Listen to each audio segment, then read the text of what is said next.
Welcome to day 2 of Spark Foundation. We are going to understand the importance of learning a language in Python. When I'm mentoring fresher who are stepping into the world of data engineering, or even for that matter, there are some seniors also who wanted to step into the world of data engineering, I notice one common pattern. They immediately try to jump onto Spark without being comfortable into a language. You need to understand that the foundation of Spark is based on the operations that you performed in it.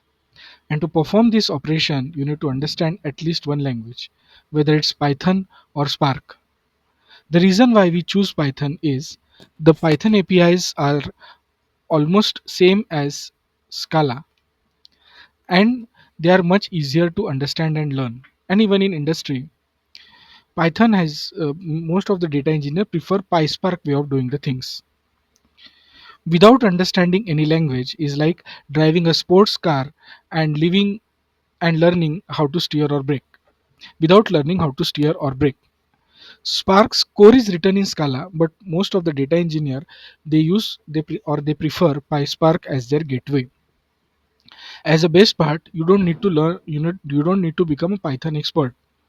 You just need to be comfortable with certain concepts such as variables, loops, functions, because these are the ideas which can be used to control everything you do in Spark.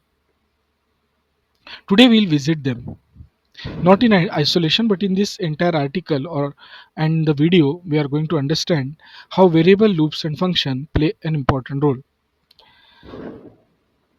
Any ETL operation in Spark is always performing three basic operations, three basic things.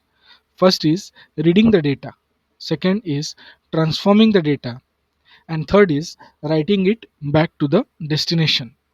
And inside those steps, Python Spark does the entire heavy lifting. Variable hold dynamics. Variable hold dynamic filters, thresholds, and configuration. Loops let you repeat logic for multiple inputs. And functions help you to capture the reusable logic.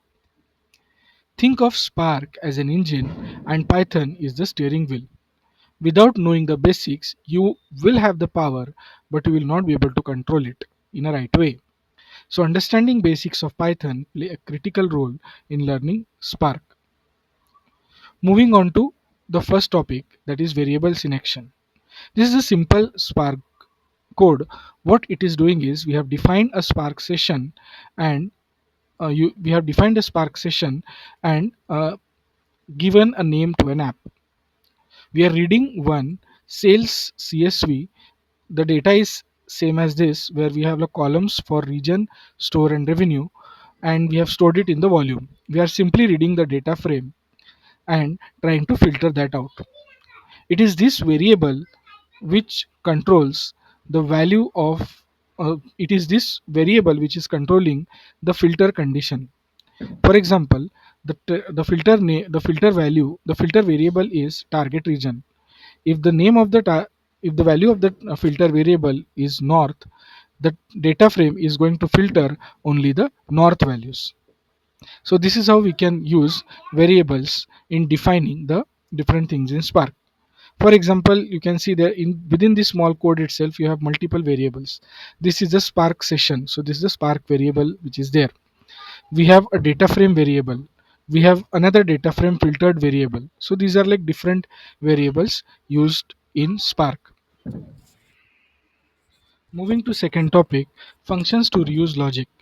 We can use functions to reuse any of the logic that we wanted to do for the entire data frame.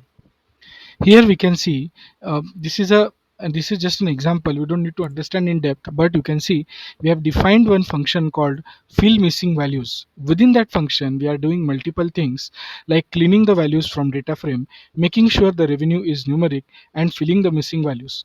All these things we will simply use we will simply pass a data frame to this function, and the data frame and Spark internally will take care that each and every row of the data frame is applied this function is each and the function is applied on each and every row of the data frame. Once that is done, uh, the data frame will be returned, and that data frame will be the the final data frame in which the entire data would be cleaned. You can see that this is a data frame earlier and this is the data frame afterwards, where you can clearly see that all the rows where revenue has